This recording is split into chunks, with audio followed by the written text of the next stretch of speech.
Hey everybody, and we are back, moving right along through the alphabet, talking about the Buffalo Bills today. This is definitely going to be a fun team to talk about, so I want to start off here just by giving a little bit of context for where we are coming into this season. So, Buffalo, of course, this is a team that's consistently been a playoff contender over the last few years. They really broke through in 2020 when, as we remember, they went to the AFC Championship game against the Kansas City Chiefs, and there was definitely a feeling that they were right on the cusp of the Super Bowl there, that any year after that, 2021, they were bound to break through, win the Super Bowl finally. And of course, that was the year where they lost that absolute, honestly, might have been the greatest playoff game I've ever watched between the Buffalo Bills and the Kansas City Chiefs, where the Bills go up with 13 seconds left, but apparently that's even too much time for Patrick Mahomes and that offense. So Bills lose in heartbreaking fashion in 2021, and then they come back in 2022 with 13-3 record. We can move on here to Buffalo's 2022 Pro Football Reference page here, coached by Sean McDermott, of course. Um, so they go 13-3, obviously because that game against the Cincinnati Bengals was unfortunately suspended for unfortunate reasons. We won't get into that further here, but Buffalo does go on quite a tear last year. So let's look at some of the numbers here. Buffalo did have the number 2 ranked offense last year and really the number 2 ranked defense if we're looking just strictly in terms of points. If you want to look at yards, they were the number 6 ranked defense, but Buffalo really, you could definitely make the case that they were right there for being the most well-rounded team in the National Football League last year, and they really have been for a few years now. Josh Allen leading that absolutely potent offense, just a dual threat quarterback through and through with an absolute rocket of an arm. Then you have that defense coached by Sean McDermott himself, defensive-minded coach, studied under under Jim Johnson, not Jimmy Johnson, Jim Johnson with the Philadelphia Eagles back in the 2000s. So he definitely knows how to run a defense effectively, and they absolutely had talent from front to back on that defensive unit. So let's quickly take a look at their schedule last year and how they performed. So what really strikes me as interesting is that Buffalo, when they win, they usually win big, and excepting if it's against another really strong team here like the Baltimore Ravens or the Kansas City Chiefs, but otherwise they're usually winning these games in pretty convincing fashion for the most part. Um, but the games they do lose, we only have 3 losses here in the regular season. First coming in week 3 to the Miami Dolphins. This was the game where the Bills just had very poor clock management, just seemed very out of sync, and that game was absolutely there for the taking for them. Although, don't necessarily blame them. Buffalo is more of a cold weather team. Going down to Miami in September is definitely not ideal conditions. People don't really discuss that as much when it comes to home field advantage, but it's just as tough, I feel, for a cold weather team to go down to South Florida in September as it is for a team in South Florida to come up to Buffalo in January. The Bills just aren't really used to those kind of conditions, playing in that kind of just ungodly heat. But anyways, the other 2 losses here actually come in week 9 and week 10 back to back. First against another division opponent, the New York Jets, followed by that absolutely wild game against the Minnesota Vikings, definitely a contender for game of the year last year, where they lose in overtime 33-30. So after that, the Buffalo Bills don't lose again until the divisional round of the playoffs, where this was really their only convincing loss of the season last year to the Cincinnati Bengals, and it came at the absolute worst time, right? Buffalo was a team, like we said, going into the season that they had their sights set on the Super Bowl, and for the last 2 seasons, they were many people's favorite for the Super Bowl, even over the Kansas City Chiefs, definitely over the Cincinnati Bengals, honestly, especially last year in 2021, or I suppose 2 years ago now. But Buffalo was seen as being the most well-rounded team in the National Football League. They were seen as a team that had a chip on their shoulder. They were going to come out and they had something to prove, and they were destined to, no matter what happened here in the regular season, when all the chips were on the line in the playoffs, they were going to be ready. And we got to the divisional round here against the Cincinnati Bengals, and the Buffalo Bills were simply not ready. Joe Burrow just absolutely put on a masterclass with that offense. The Cincinnati Bengals defense read Josh Allen like a book, read that offense like a book. They were hitting him with the QB spies.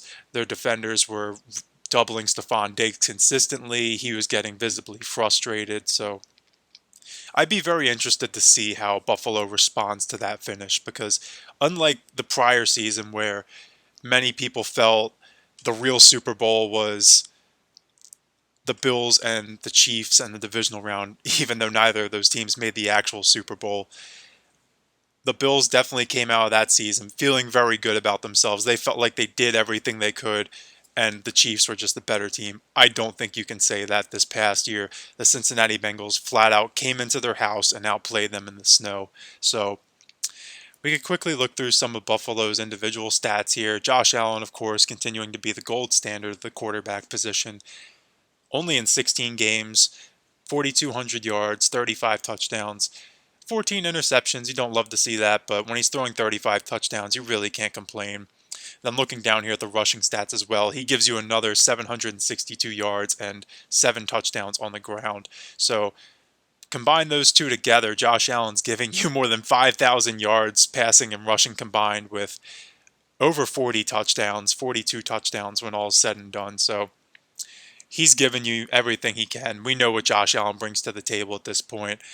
And I would say one of the reasons that Buffalo's offense really was a little bit limited last year, honestly, it's not too dissimilar from the Baltimore Ravens situation. I feel like their running game outside of the quarterback position definitely could have been better.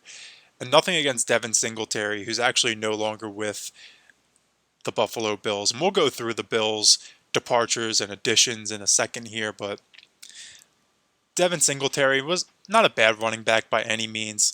177 attempts for 819 yards and 5 touchdowns. I mean, you could definitely live with that, but you look at Josh Allen's stats on the ground and they're right there with him.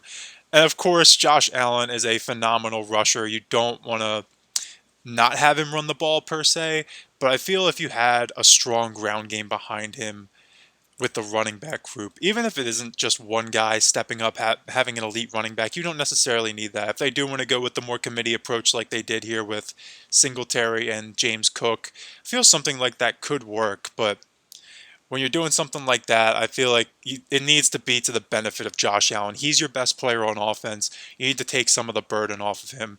And not even just for him in terms of injury and in terms of him just wearing himself out, which you definitely do want to be concerned about, but also just in terms of opposing defenses scheming against you. It just opens up so much more, I would feel. One, for Josh Allen to rush the ball himself, but two, let him use that rocket arm. If the Bills are a constant threat to hand the ball off and you have running backs who can be a big play threat, well, that's going to open up more opportunities for Josh Allen to uncork and have one-on-one matchups down the field where he doesn't have to worry about Stephon Diggs getting doubled on every play. And speaking of which, we'll segue right into the receiving stats here. Stephon Diggs absolutely runs away as their number one here. We know he's their number one receiver by far. Over 1,400 yards, over 100 receptions last year, double-digit touchdowns. This guy just brings everything to the table. It's interesting because I was never really too big of a Stephon Diggs fan when he played with the Minnesota Vikings. He did have that very memorable playoff finish against the New Orleans Saints, the Minneapolis Miracle, a few years back, well, several years back now in the 2017 season. But I really feel as though once he's gone to the Buffalo Bills, he's really taken his game to another level. Playing with an elite quarterback like Josh Allen certainly helps, but he really is one of the best receivers in the NFL, and I don't think there's any shadow of a doubt about that now as we enter the 2023 season.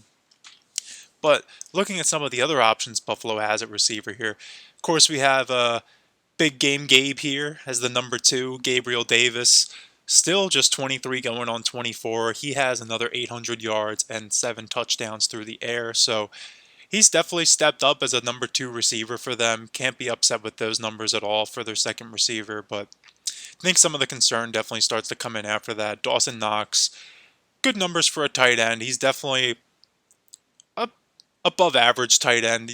Definitely like a fringe top 10 tight end, I would say. Although not really anything spectacular. He's obviously not in the conversation with guys like we won't even say Travis Kelce because nobody's in the conversation with him when it comes to the tight end position. But even looking at some of those guys in the next tier, like a George Kittle or a Mark Andrews, Darren Waller, um, Dallas Goedert, I don't think Dawson Knox is quite in that tier either. He's probably in the next one down, which is perfectly fine. He's a solid weapon for the Bills to have on offense, and he will be returning this year as well. All three of these players will, but I do feel Buffalo, like on the ground game, they might just need one more weapon in the receiving room, which we will talk about in a second. But then we also have Isaiah McKenzie, who is no longer with Buffalo as their slot receiver. He has just over 400 yards, 4 touchdowns. Not bad production at all. So Josh Allen and the Bills offense, they're definitely making the most of what they have here. We can look down at their defense a little bit. So looking at the Bills defense, this is definitely a team that loves to get to the quarterback. They are definitely have one of the better defensive lines in the NFL. Uh, a great mix of veterans and young players as well. So look at their top two sack producers last year. Gregory Rousseau, only age 22. Then you have Von Miller, easily a Hall of Fame player here with coming in at age 33, and he gets 8 sacks in just 11 games last year. Gregory Rousseau getting them in only 13. So injuries definitely a concern for the Buffalo defense as well last year. Um, Looking at a guy like, he's going to be way down here. Micah Hyde only plays 2 games last year. That'll definitely be something to keep an eye on as we go into 2023, dealing with that neck injury. So we can even look at Buffalo's interceptions here as well. Their other opposite starting safety, Jordan Poyer, also hampered by injury, playing just 12 games. He does still get 4 picks though, but now he's going to be going into his age 32 season. Definitely want to keep an eye on that. Matt Milano, definitely one of the more underrated linebackers in the National Football League. 3 interceptions, 15 games played, gives you another 1.5 sacks. He's definitely a jack of all trades kind of defender, somebody who could really do anything. And Buffalo, say like the Baltimore Ravens, they definitely value the linebacker position. And honestly, Buffalo, I think, even takes it a step further. They really value having a solid defense from front to back. And we'll look at that in a second here when we go through the Bills depth chart for 2023. So why not just move along to it right now? And we'll mix it up here. We'll even start with this Bills defense because I think this is definitely one of the more impressive units in the National Football League. So looking at this Bills defense, the first thing that stands out to me is absolutely this defensive line. They probably have the deepest defensive line unit in the entire NFL, if not certainly in the top 3. This is definitely a team that values, like I said, all these positions front to back on defense. They don't really skimp out anywhere here, but defensive line, they definitely love to double down on this. And they love rushing the quarterback, so definitely like having the pass rush. They're not really run more of a 4-3 type of defense. So guys like Von Miller and Leonard Floyd, who in some other schemes might be considered an outside linebacker, they're getting to the quarterback. That's their role in this defense. So Von Miller, of course, dealing with the injury last year, still on the PUP list, recovering from that. But then you also have, like we said earlier, Gregory Rousseau starting opposite with him on the edge. They bring in Leonard Floyd on the other edge here. AJ Epinesa, their second round pick from a couple of years back. He's a third stringer here. Same with Boogie Basham as their second round pick in 2022 behind Shaq Lawson and Greg Rousseau. And granted, we are still early in training camp. A lot of these positions are in flux still, and we will discuss some of the position battles here with Buffalo as well, because there are quite a few of them. Um, then looking at their interior defensive line, they have Ed Oliver, their 2019 first-round pick, and Taquan Jones starting opposite of him. So Buffalo really does have a really solid defensive line here. Absolutely a top 10 unit in the league there, and potentially even higher than that if these guys are able to stay healthy and produce to their potential. So I guess before we proceed further, I do want to look at just the Bills' notable additions and subtractions last year before we really get into the meat of. We'll go through the rest of the defense first, and then we'll do the offense. But before we even do that, we'll go over some of the Bills' additions and subtractions. So they did lose a few players in free agency. Some of them we mentioned already. Devin Singletary at the running back position. Isaiah McKenzie at the wide receiver position, slot receiver. And then they lost their middle linebacker, Tremaine Edmonds, which we'll definitely discuss here in a second as we get into the linebacker position. And then they lost Jaquan Johnson, who was playing safety for them in place of Micah Hyde last year. So how they replace some of these guys? What did they do? They did bring in Leonard Floyd, like we mentioned, for the defensive line. That would give them more of a pass rush, but pass rush really wasn't their issue. They did have, obviously, some injuries here on the defensive line, but that gives them a little bit more depth. Now looking at the linebacker position, because that's really somewhere they didn't make too many additions. There is a position battle going on right now for the middle linebacker spot because Matt Milano is absolutely slated to start at the will side linebacker. And then you have, I guess they are only running 2 linebackers, it would seem. So interesting to look at there. So they don't really have a starting Mike linebacker rather at the moment. They have a competition going on right now between, it started off as a 5-man competition between Terrell Bernard, Dorian Williams, the rookie here drafted in the 3rd round, Tyrell Dodson also in the mix there, AJ Klein, and where's the last guy here? Balin Spector. So it was a 5-man competition to start out training camp, but now it has tightened up to just a 2-man competition. Definitely as we're starting to get into the preseason games here. I know we don't do cuts every week in the NFL anymore. It is just one lump sum at the end of the preseason, but definitely want to start to get a feel for which players are serious about competing for the starting position and which players aren't. So right now it is down to mostly a 2-man battle, and that is between Tyrell Dodson and Terrell Bernard, excuse me. Getting the Bernard and Bedford there, just very similar names, so excuse me. It'd be interesting to see who wins this competition. You have 3rd-round pick from last year and guy who's been around for a little bit in Dodson, stepping up to replace a guy who was really one of their better players in Terrell Edmunds on defense. So be interested to see how that competition shakes out. And then starting across from Matt Milano, he will definitely help them out, I'm sure, being one of the better linebackers in the National Football League. He's been a veteran player, been with the Buffalo Bills since 2017, so he's definitely been around the block.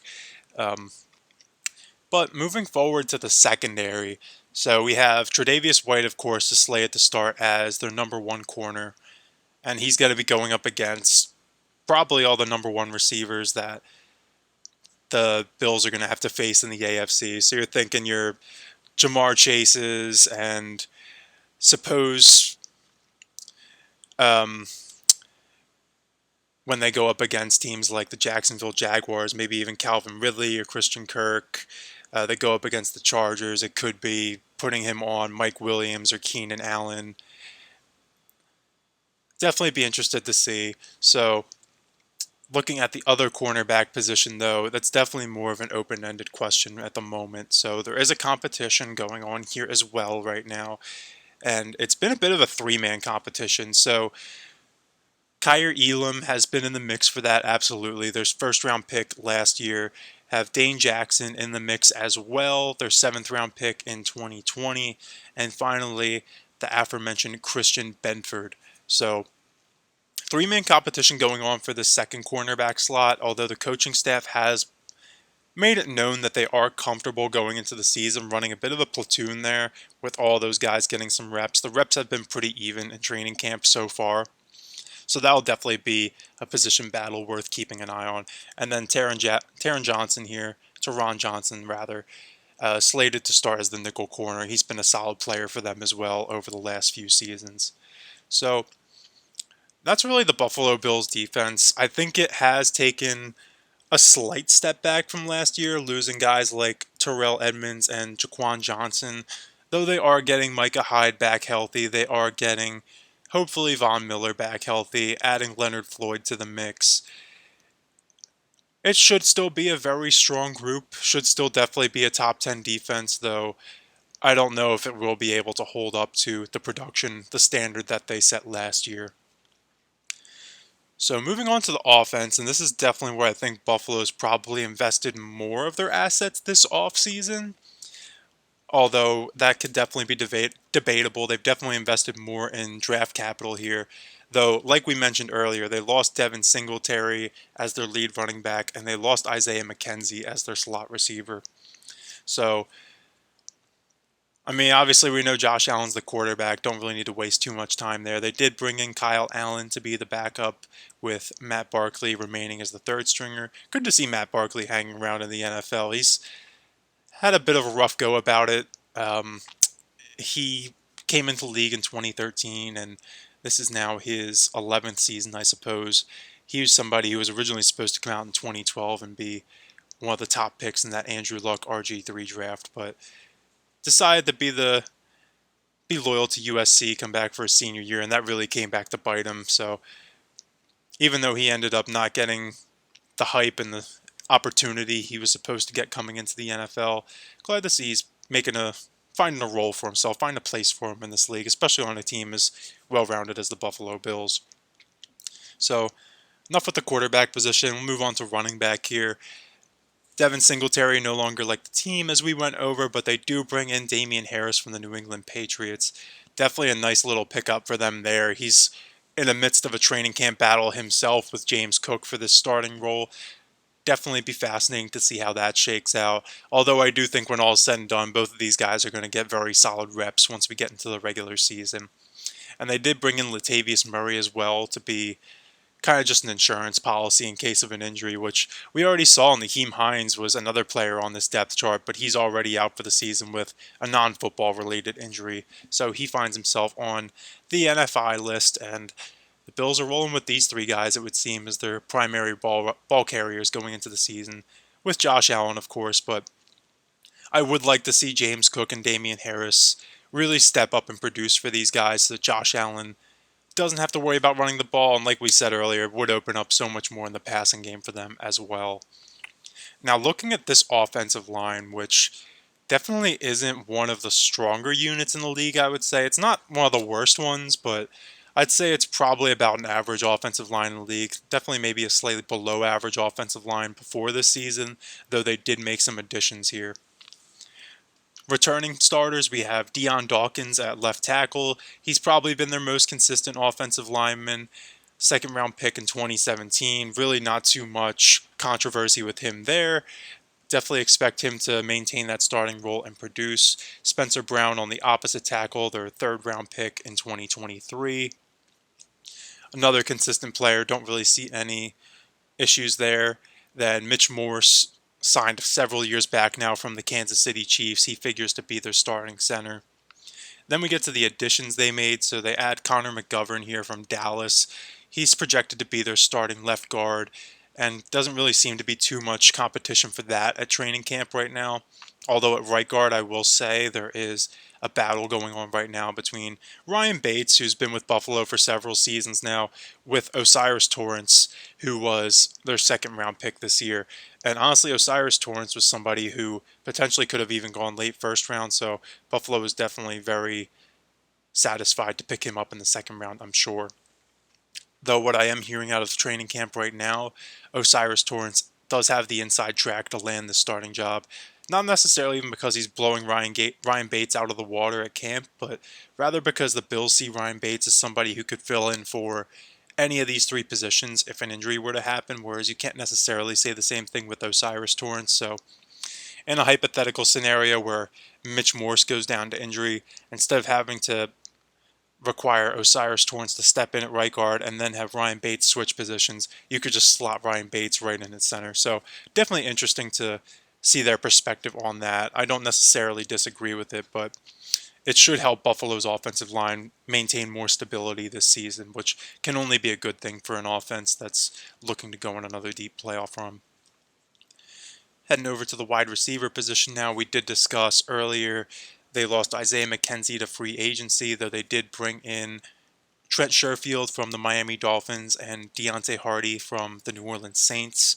Deontay Hardy will definitely be more of a return specialist, I would say, although there is a competition going on for this position right now as well with Khalil Shakir, their fifth round pick from last year, also in the mix. So could be any of these three gentlemen in the running for the starting slot receiver position. Though I will say another potential wild card here is their first round pick this year, who we haven't mentioned so far, Dalton Kincaid. Obviously, the Buffalo Bills set at the tight end position already with Dawson Knox. Dalton Kincaid was a very consistent receiver in college, only dropped 2 passes his entire college career, so entirely possible they slot him in here at the slot. No pun intended there, sorry. But entirely possible Dalton Kincaid slots in as their slot receiver there, um, which would really give them some consistency. Just give Josh Allen another safety blanket on offense, which I think with the style of football he plays is definitely something that could be of value to him. So that's really all the training camp battles going on with the Buffalo Bills right now. We went over their notable additions, their notable subtractions. So how's this all going to factor together? How are they going to do when we get out on the field in September, week 1 against the New York Jets? And this is, again, my predictions from earlier this summer. Just last week still at this point, but a lot of time to go before the season starts. I have Buffalo predicted to finish as the 3rd seed in the AFC with a 13-4 record, 5-1 in the division. That first loss coming, and only division loss coming in week 1 against the New York Jets.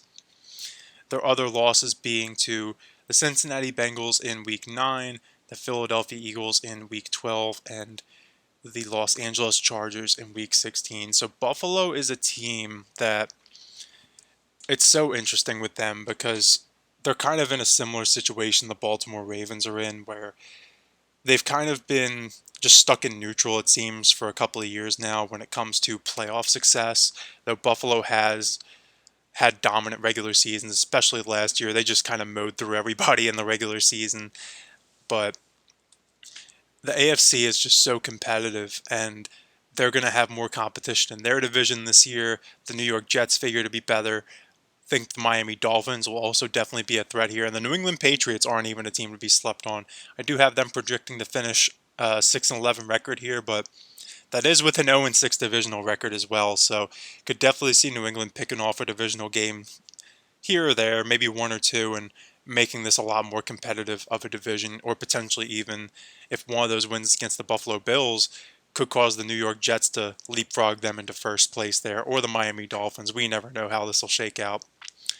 Um, but Buffalo, like we said earlier, with their playoff finishes, they did get to the AFC Championship game in 2020, lost to the Chiefs. 2021 divisional round, lost to the Chiefs, and then last year just got embarrassed at home by the Cincinnati Bengals. So be interested to see how they figure into this playoff picture. There's going to be a lot of hungry teams in the AFC this year, a lot of teams gunning for that crown from the Kansas City Chiefs. So we could even take a peek here at the playoff bracket that I have projected. So right now they would play the Baltimore Ravens, the last team we looked at in the first round. And if that is how this shakes out, oh man, that would be such an interesting matchup in the wild card round, because these are two teams that I think if either of them lose in the wild card round, their season is a failure. Both of these teams have aspirations well beyond the first round, honestly even beyond the second round, because Baltimore was a team that, look, in Lamar Jackson era, for a while the whole narrative was he couldn't win a playoff game. They lose in the first round in 2018. They get one and done in the second round in 2019 after they get the first seed. 2020, he does get the monkey off his back, win the first round of the playoffs, but then they lose to the Buffalo Bills in the second round. And then last year, of course, losing to the Cincinnati Bengals in the wild card round. While Buffalo's been a team that really they've had Super Bowl on their mind, but they can't seem to get out of this divisional round either. The Cincinnati Bengals have kind of overtaken both of these guys as the second team behind the Kansas City Chiefs in the AFC. So definitely be fascinating to keep an eye on how Buffalo finishes in this AFC playoff picture. Do believe that they'll need to get more of a consistent running game if they want to compete in the AFC playoffs. They'll definitely need their defense to tighten up. They'll just need to. It's really, it comes down to just playing to your potential when it comes to January. They're going to need to play their best version of themselves. They're going to need to play their best football of the season. So Honestly, though, wouldn't be surprised if Buffalo just ran through this whole thing. You never know with this team. They probably still have a better defense than both Cincinnati and Kansas City. They honestly might have the best defense in this entire playoff picture, if we're being honest. So you can never discount that. Who knows? Sports work in a weird way, especially the National Football League, where just when it seems like a team's down and out, they come out and surprise you. So maybe this year, with a bit of the weight off of Buffalo, teams looking more, well, I guess fans in the media, I guess I should say, honing in more on the Kansas City Chiefs and the Cincinnati Bengals as the top dogs in the AFC, that'll alleviate some of the pressure from the Buffalo Bills and maybe allow them to play a little bit more loose, a little bit more natural, and they could progress in this playoff picture a little bit further. But guess we'll have to see when we get to January if this is even how it shakes out. Buffalo could be a wild card team. They might not make the playoffs at all. They could be the one seed. This AFC is just that unpredictable this year. So then before we wrap this up, we'll look at the Buffalo Bills salary cap picture. Just because, like we have with the other teams, I think this is important to look at for one, what the team values, but also two, what their situation is going to look like going forward. Are they going to have any contract dilemmas coming up? Are they going to have any trades or cap casualties they'll need to have in the upcoming off seasons? And for this team, we won't really look at their future draft picks. I know we have looked at future draft picks for the Arizona Cardinals and Atlanta Falcons so far. The reason I didn't for the Baltimore Ravens, the reason I went for the Buffalo Bills, is a couple reasons. One, because obviously both of these teams are all in this year. They're going to be competing for the Super Bowl. They're not really worried about the draft next year. But two, they really don't have anything special going on with their future draft picks. They have like a couple late round picks swapped in like the fifth or sixth round, but for the most part, they just have their own picks next year. So it's all dependent on how Buffalo finishes this season. So taking a quick look at the salary cap here, first thing that stands out to me is this Josh Allen contract. So this is technically the first year of his new deal, although I think it was structured in a way where some of the cap hit from this year was stretched over last year and I think even the year before as well.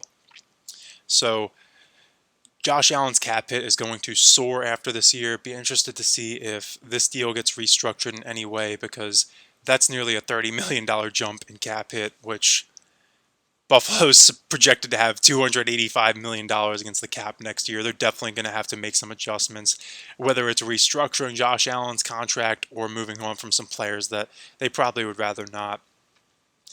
And they also don't have any backup on the roster next year, so maybe they'll need to use a draft pick on one or they'll need to sign somebody else to use up even more cap space. Looking at the running back position, they do have Nyheim Hines under contract for $5.5 million next year. He could definitely be a cap casualty for them if they find themselves stuck between a rock and a hard place, which, like we just looked at, looks like they probably will be. So if Nyheim Hines, he's not going to play this year, at least he's not supposed to. If the Bills are going into next season thinking, yeah, you know what, we could probably spend this money somewhere else and be A-okay at the running back position, they very well could move on from him in the 2024 offseason. Looking further down, they do have 2.2 committed to Reggie Gilliam here at the fullback position, so maybe he's somebody that either gets restructured or they move on from him entirely. Stephon Diggs, cap hit's going to jump from $14 million to $27 million, so Stephon Diggs is a player who's going to be very interesting to me how he performs this year. Like I mentioned earlier, he is definitely among one of the top receivers in the NFL at this point in time. He has proven time and time again with the Buffalo Bills. He is an elite number one receiver. He is right up there with the likes of Jamar Chase, Justin Jefferson, Devontae Adams, whoever, whatever name you want to throw out there. Stephon Diggs is right up there with them. But I do know he was visibly frustrated with Josh Allen in the playoffs last year, and a lot of that did carry over, that frustration did carry over into the offseason. So it'll definitely be intriguing to see if the two of them have the same chemistry they've had the last few years this season, especially with Stephon Diggs needing to bear the load of this receiving core.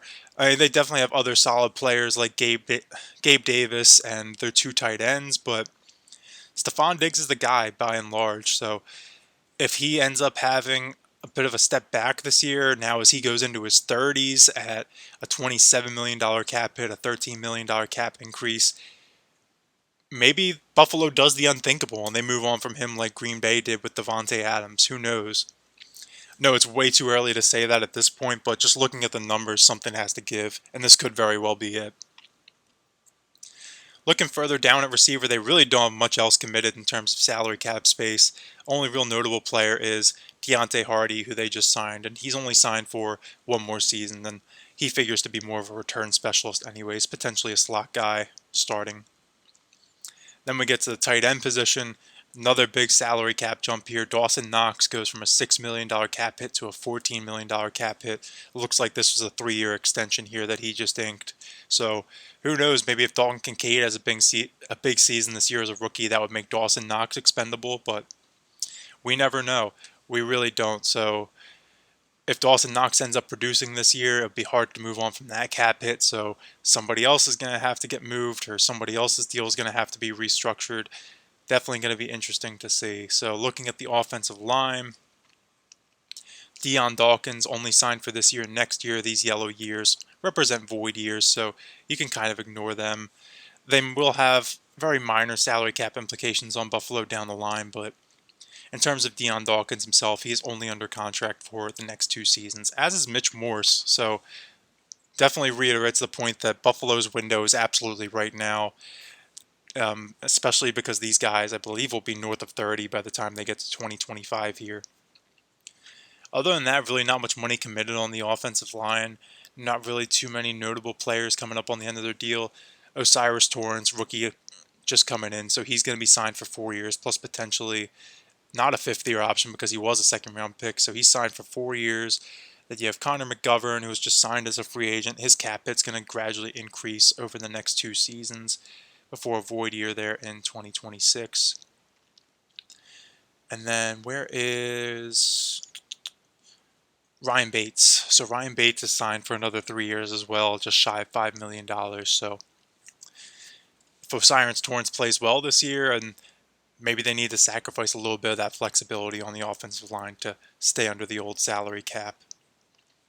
Looking at the defense, now this is where I definitely start to raise some eyebrows. This Von Miller contract, and Von Miller, we know he's probably a first ballot Hall of Famer.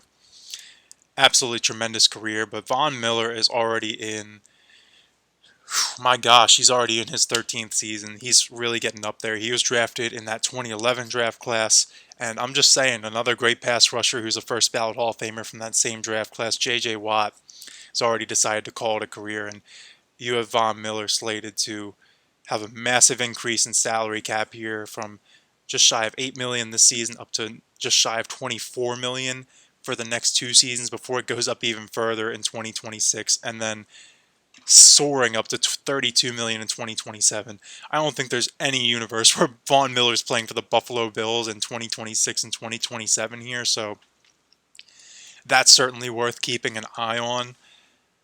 I don't really know what their plan is with him there. I'd have to look at the actual guaranteed money on this contract. We might even be able to pull it up here real quick just to see how much money Von Miller has committed there. We'll let that load in while we keep looking at the rest of this roster. So let's see. Really not too much else committed here. You have Daquan Jones with a 1-year deal here, essentially at $8.5 million. So who knows? He could very well walk this offseason, and Buffalo needs to find somebody else to put on that defensive line. They do have Ed Oliver locked up long term here, but again, this is another player whose cap hit's projected to increase dramatically over the next few seasons. So Buffalo's definitely finding themselves in a sticky situation with the salary cap. We already saw this past offseason with a few guys having to leave in free agency that they'd rather not, but that could be a sign of things to come, because you also have Shaq Lawson and AJ Epinesa, who are on pretty cheap deals here. Poona Ford, Jordan Phillips, these guys are all slated to become free agents after this season, and as we can see, Buffalo simply does not have the salary cap space to re-sign these guys at the moment, so something is going to have to give. So whether that means Buffalo's losing a ton of this depth on the defensive line, or they're moving on from a big name like Dawson Knox or Stephon Diggs, we'll have to see where they figure something out with this Von Miller contract, which we could look at this real quick.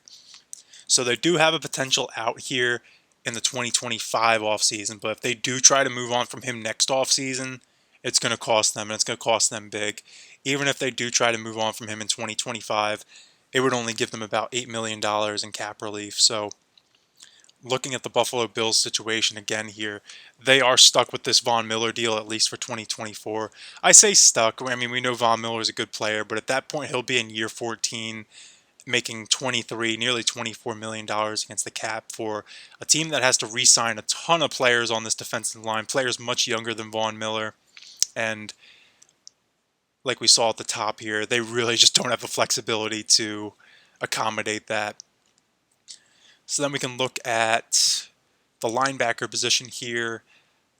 AJ Klein slated to be a free agent after this year, as is Tyrell Dodson. So, man, Buffalo could definitely lose a ton of this defensive depth after this year. They really need results this season. Then Matt Milano, due for a raise after this year. He figures to be in the fold for a few more seasons at the very least. Then moving on to the secondary, Tre'Davious White signed for 3 more seasons. Micah Hyde really only signed for this year, and he's in north of 30, so they could definitely have a hole to fill at the safety position, especially after losing Jaquan Johnson. Then even Jordan Poyer, another player north of 30, who only signed for the next 2 seasons before he's due to become a free agent. So you really start to see this with some of these teams, or once they commit the big money to the quarterback gets off of that rookie deal, his salary cap explodes from under 20 million to north of 40, more than doubling. Really puts the team between a rock and a hard place, and their window for competing is definitely handicapped. I know that the NFL salary cap structure with the rookie deals has only been in place now since the 2011 CBA, but definitely when we think back to the video I made on the top quarterbacks and that mid-career lull that a lot of them experience, this could certainly be a factor in that. So somebody like Josh Allen, his window to win might have been from 2020 to 2023. This could be really his last chance to truly compete before, not that Buffalo's going to fall off a cliff here and be a bad team, but they might find themselves in a position where they are more of a wild card team. They are more of a fringe playoff team where Josh Allen's going to have to put the team on his back and really show why he's making as much money as he is to just get them into the playoffs. So that's really all I have on the Buffalo Bills. Be interested to know what any Bills fans think out there, the Bills Mafia. Is this the year Buffalo breaks through in the AFC, or is this just another year where they're stuck in neutral and it's only a sign of things to come? And what do you think happens with the Bills going forward? Do they end up moving on from a big name after this offseason, or do they end up sacrificing a lot of that depth on defense? Definitely be fascinated to hear the discourse on that. So let me know what you guys think down below. That's all I got on the Bills. Have a nice rest of your day, everybody.